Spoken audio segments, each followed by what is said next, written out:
Good morning दोस्तों, मैं हूं भवेश राज।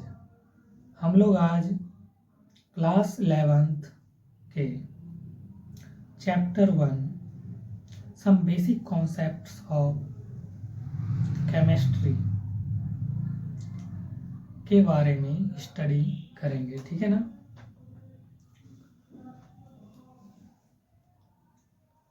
इस चैप्टर में, ठीक है, बताया गया है कि केमिस्ट्री हमारी लाइफ में क्यों इम्पोर्टेंट है, ठीक है, इनके यूजेज, इनके उपयोग के बारे में, ठीक है, इनके निष्कर्ष, इनके नुकसान, इन्हीं सब के बारे में हम लोग स्टडी करते हैं। इन चैप्टर्स में बेसिक रूप में आपको मैटर क्या है, ठीक है, सॉलिड, लिक्विड, गैस मिलेंगे, ठीक है। आप इन सब के बारे में जानते ही हैं। हम लोग अभी जो स्टडी करेंगे, ठीक है, law of combinations, law of chemical combinations के बारे में स्टडी करेंगे। किसके बारे में? लॉ ऑफ केमिकल कॉम्बिनेशन के बारे में स्टडी करेंगे, ठीक है। केमिस्ट्री में ये 5 लॉ ही है, ठीक है, 5 लॉ है जो ये डिसाइड करता है कि एलिमेंट्स, ठीक है, एलिमेंट्स कंबाइंड करके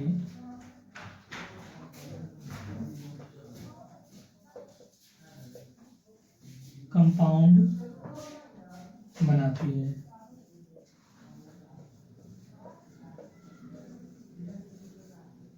ठीक है। 5 लॉ ऐसे हैं जो ये डिसाइड करता है कि एलिमेंट्स कंबाइंड करके कंपाउंड फॉर्म्स करता है, ठीक है। जैसे दैट फॉर एग्जांपल्स ऑफ ए और बी, ये क्या है? ये एलिमेंट्स है, ये हमारा एलिमेंट्स है। बी भी क्या है? ये एलिमेंट्स है।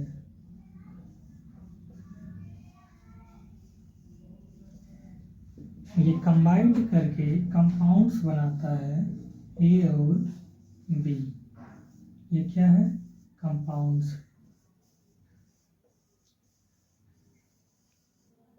ठीक है।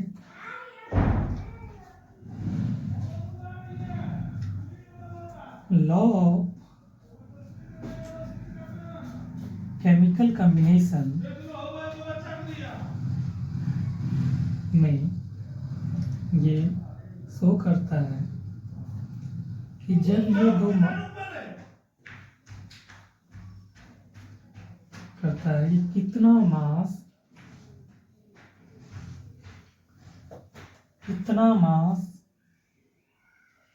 इस एलिमेंट का,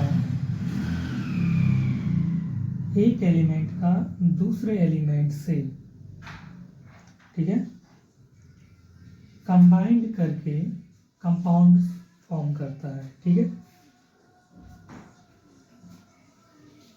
क्या शो करता है? Law of combination, law of chemical combination यह शो करता है कि एक एलिमेंट्स का दूसरे एलिमेंट्स से कंबाइंड करके जब वो कंपाउंड्स फॉर्म करता है तो वो कितने % में कंबाइंड करता है, ठीक है, कितने मोल में कॉम्बिनेशन होता है और कौन कौन से गैस कंबाइंड करता है और कितने रेशियो में कॉम्बिनेशन होता है, ठीक है। तो हम लोग फर्स्ट लॉ के बारे में स्टडी करेंगे। पहला लॉ है law of conservation of mass. First law है law of conservation of mass. पहला लॉ है ठीक है। Law of conservation of mass,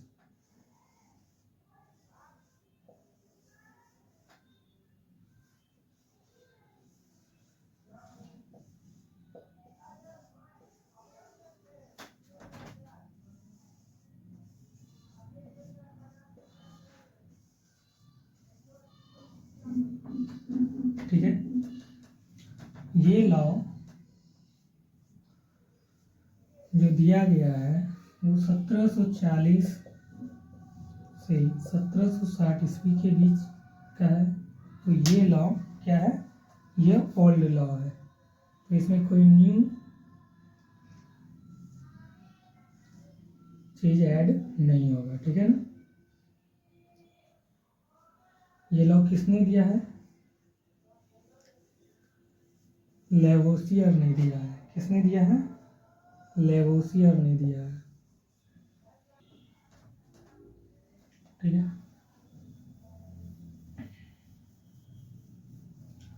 law of conservation of mass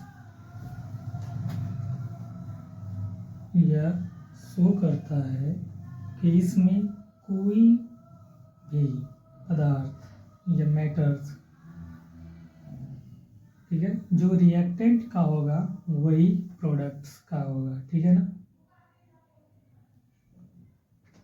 law of conservation of मास कहता है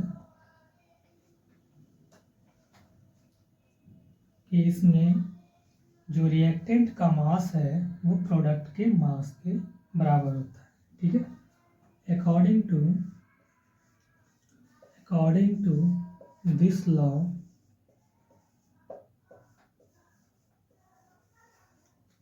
अकॉर्डिंग टू दिस लॉ, ठीक है,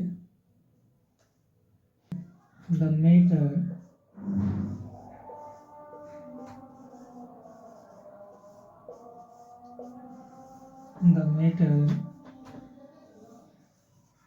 can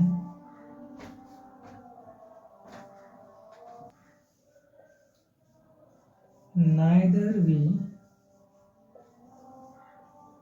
created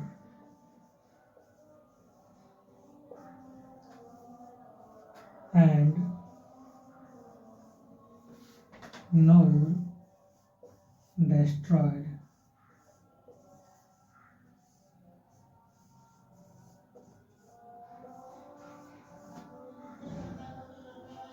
In this reaction,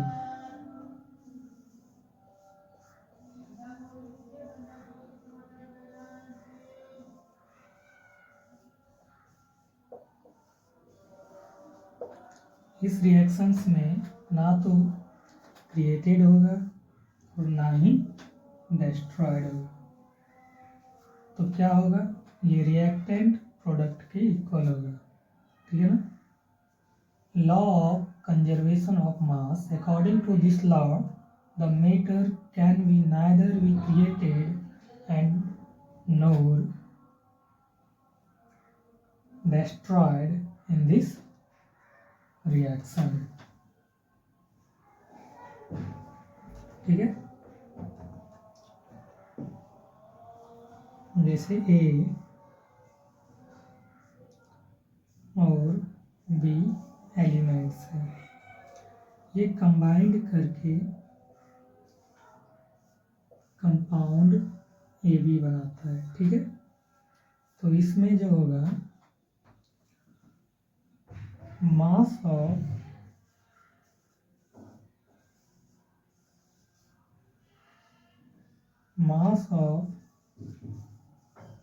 reactant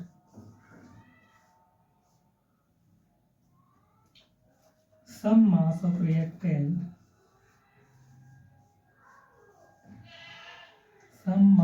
reactant equal होगा सम mass of product के,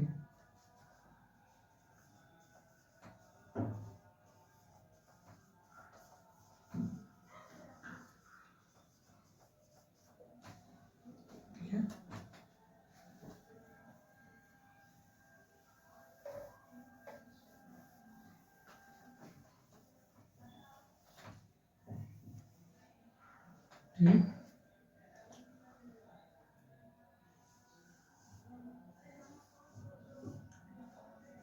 some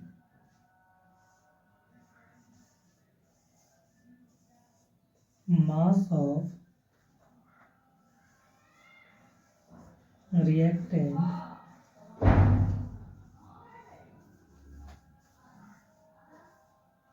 equal to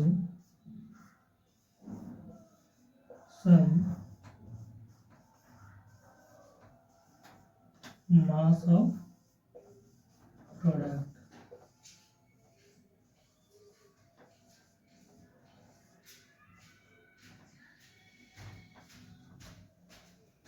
Okay.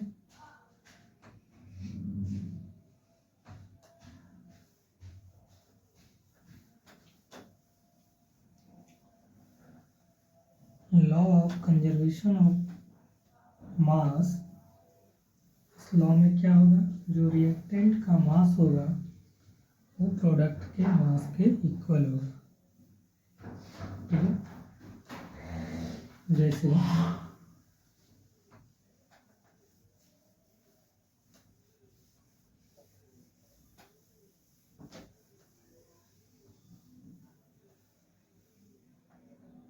Examples के लिए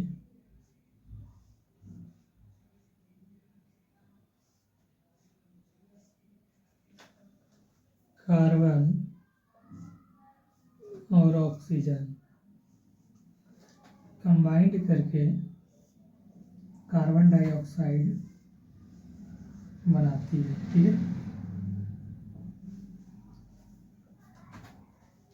carbon का mass number 12 और ऑक्सीजन का मास नंबर 16 दिया हुआ है। ठीक है, तो ये क्या होगा, कार्बन का मास नंबर 12 और ऑक्सीजन का मास नंबर 16, एक ऑक्सीजन का मास नंबर 16, तो दो ऑक्सीजन का मास नंबर 32।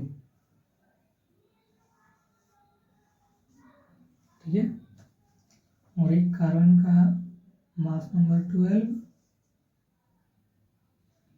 प्लस दो ऑक्सीजन का मास नंबर 32।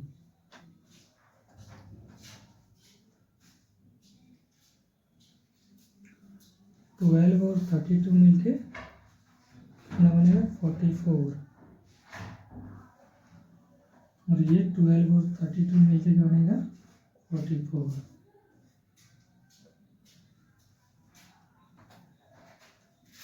ठीक है,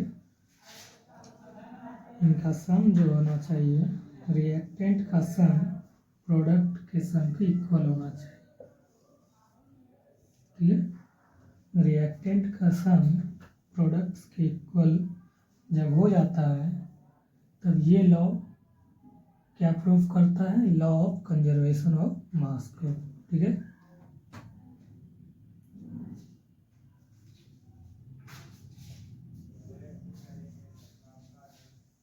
mass of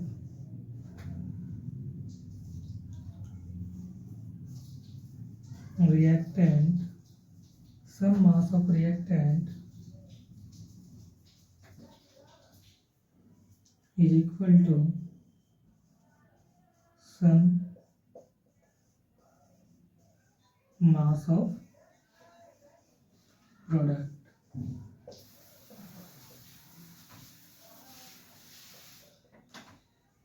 ठीक है, some mass of reactant is equal to some mass of product। ये लॉ आज के समय में वैलिड नहीं है, क्योंकि कुछ ऐसे भी रिएक्शंस होते हैं जिसमें E इक्वल mc² का फॉर्मूला लगता है, जिनसे कुछ एनर्जी क्या होती है, रिलीज हो जाती है। ठीक है, इस पे हम लोग एक क्वेश्चन कर लेते हैं, law of conservation of mass.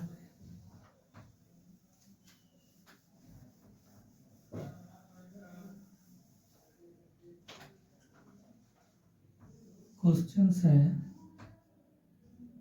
1.5 grams of ethane C2H6, ठीक है, on complete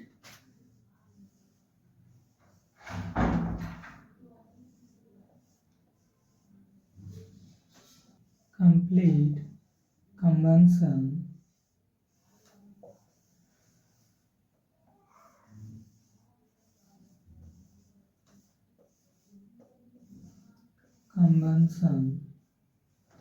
of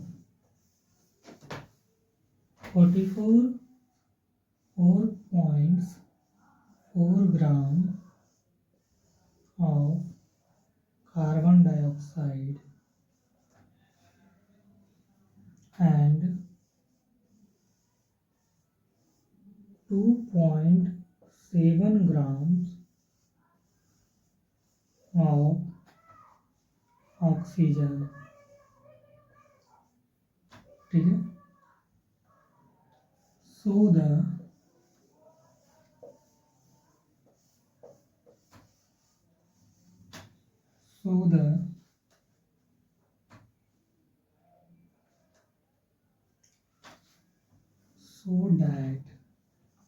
so that these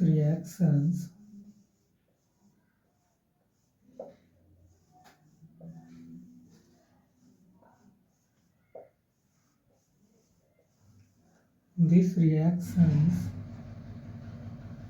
obey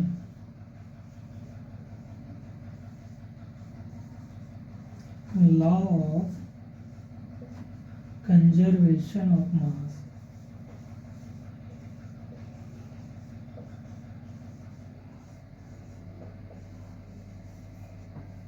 law of conservation of mass आता है 1.5 grams of ethane on complete combustion, ठीक है, of 4.4 grams of carbon dioxide and 2.7 grams of oxygen। तो हमें show करने के लिए कह रहा है कि ये रिएक्शंस जो है वे कर रहा है लॉ ऑफ कंजर्वेशन ऑफ मास को, ठीक है। इसको शो कर रहा है लॉ ऑफ कंजर्वेशन ऑफ मास को।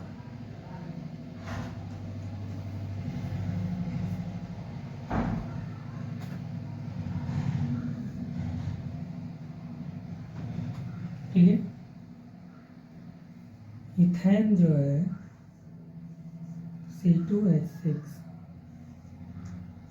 कंप्लीट कंबंशन कर रहा है O2 से। क्या बना रहा है?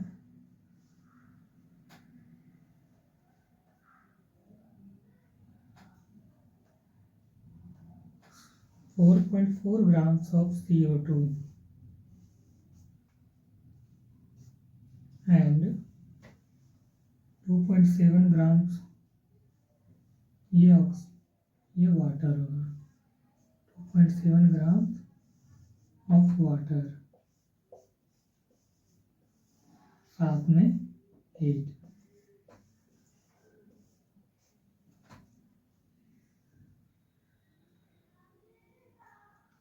कंबंशन gives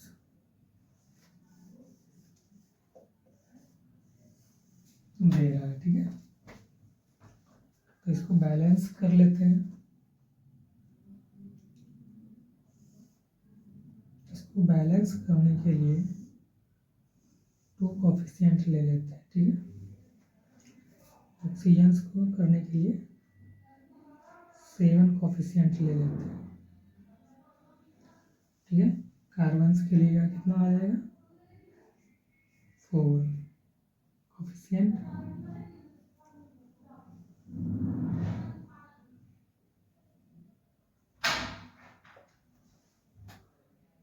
ठीक है।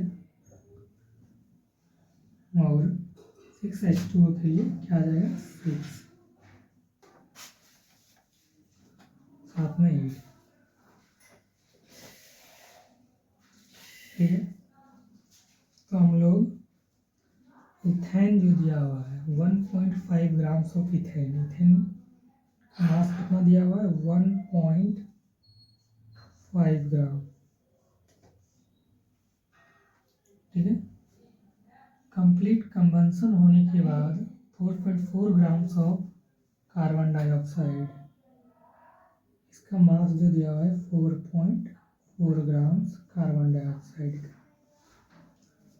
And 2.7 grams of oxygen, sorry water, water का कितना दिया हुआ है 2.7 ग्राम्स, साथ में हीट निकल रहा है, ठीक है। तो इथेन का नंबर ऑफ मोल्स निकालते हैं, ठीक है। Number of moles equal mass by mass given by molecular mass,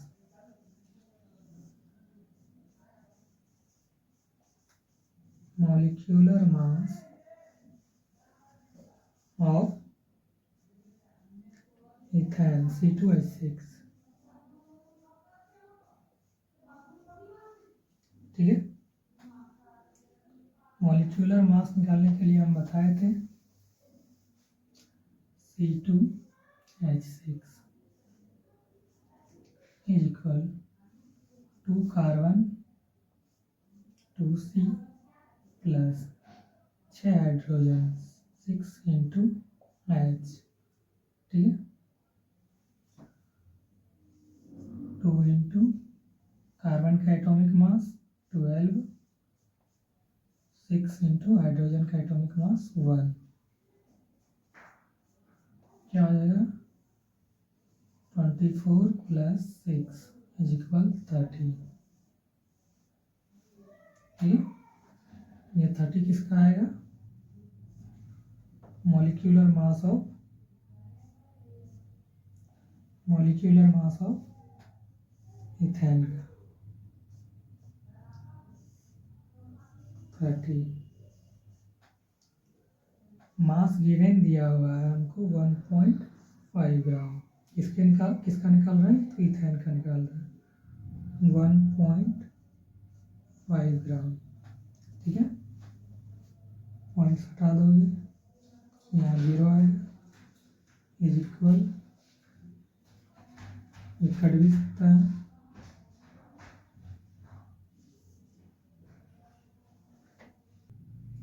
पाँच दिया 15, 100 दिया 300, 5 1 92 और 20 पंचे 100, क्या आ जाएगा 1/20 इज इक्वल 0.05 मोल, ठीक है। देखो 2 मोल ऑफ इथेन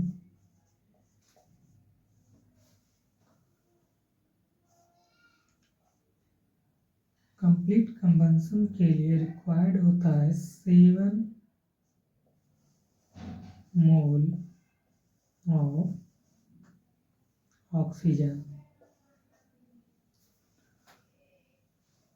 2 कोफिशिएंट है इसलिए 2 ले लिए, 2 मोल ऑफ इथेन C2H6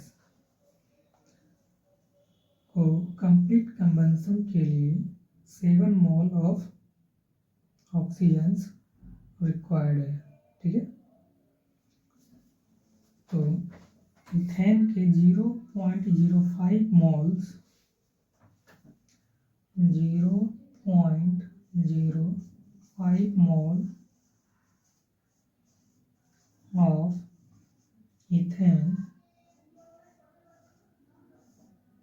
इसको कंप्लीट कन्वेंशन के लिए कितने ऑक्सीजन रिक्वायर्ड होंगे? 7/2 इंटू 0.05 कट सकता है, पॉइंट हटाने पर 100। ठीक है, 5 से 1 बार में और 20 पंचे 100, 7/40 moles of ऑक्सीजन। ठीक है, सबका दिया हुआ है वेट, हमको निकालना किसका है? ऑक्सीजन का निकालना है, इसका निकालना है। ठीक है, तो इसका निकाल लेते हैं।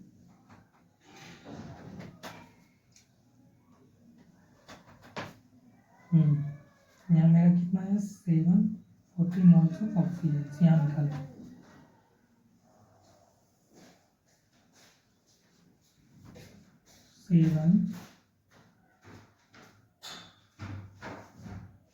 O2 का हम लोग नंबर ऑफ मोल्स निकाल रहे हैं। ठीक है, number of moles equal mass by molar mass.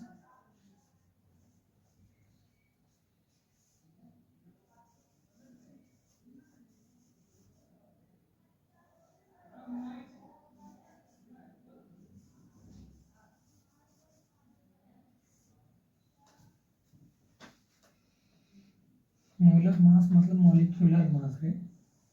ठीक है, नंबर ऑफ मोल्स निकाले हैं अभी ऑक्सीजन का 740, 7/40 इज इक्वल, मास तो दिया नहीं है तो मास तो निकालना ही है, मास बाय मोलर मास किसका? ऑक्सीजन का। कितने ऑक्सीजन है? तो मोलर मास ऑक्सीजन का कितना आ जाएगा? 2 ऑक्सीजन से 32 आ जाएगा।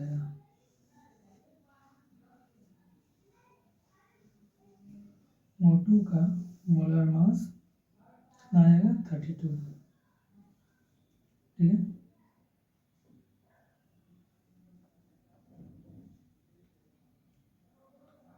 तो मास इज इक्वल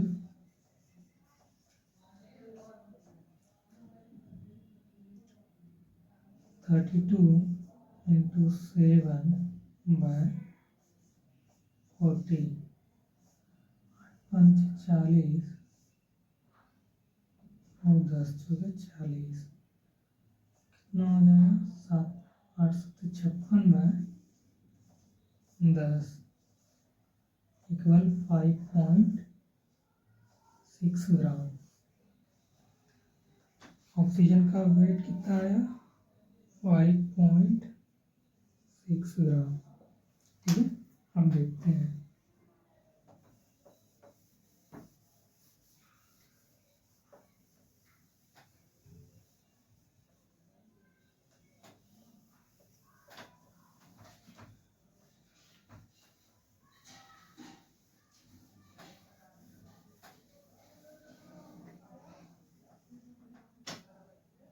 ठीक है, इसको भी मिटा देते हैं।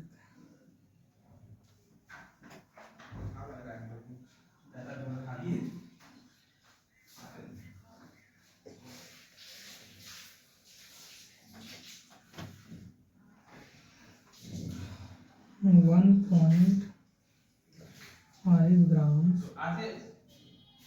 है इथेन। ठीक है, और ऑक्सीजन का है 5.6 ग्राम। ठीक है,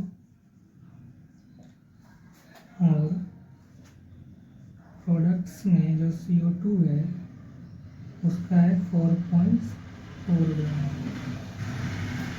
और 6H2O जो है उसका है 2.7 ग्राम दिया हुआ है। ठीक है, तो रिएक्टेंट जो है 1.5 ग्राम और 5.6 ग्राम का सन तो होगा सम इज इक्वल 5 और 6 1.517 ग्राम, और इन दोनों का सम, प्रोडक्ट का सम क्या होगा, सम इज इक्वल 7 4 11 1.246 और 17.1 ग्राम। तो रिएक्टेंट का सम 7.1 ग्राम और प्रोडक्ट का सम 7.1 ग्राम। ये प्रूव कर रहा है law of conservation of mass. ठीक है,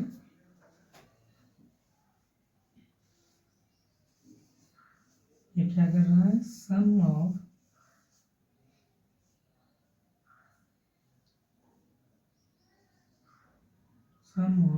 मास ऑफ रिएक्टेंट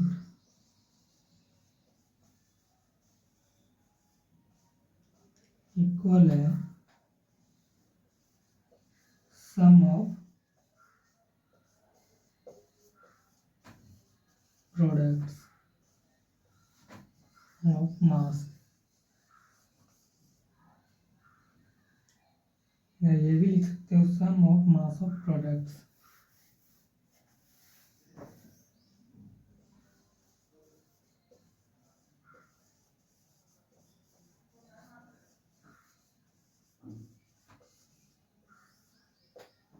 ठीक है, प्रूफ हो गया। शो करने के लिए कह रहा था कि obey the law of conservation of mass. Law of conservation of mass क्या होता है, ये लॉ कहता है कि जब रिएक्टेंट का मास प्रोडक्ट के मास के इक्वल हो जाए, ठीक है, तब उसे क्या कहते हैं, law of conservation of mass. ठीक है,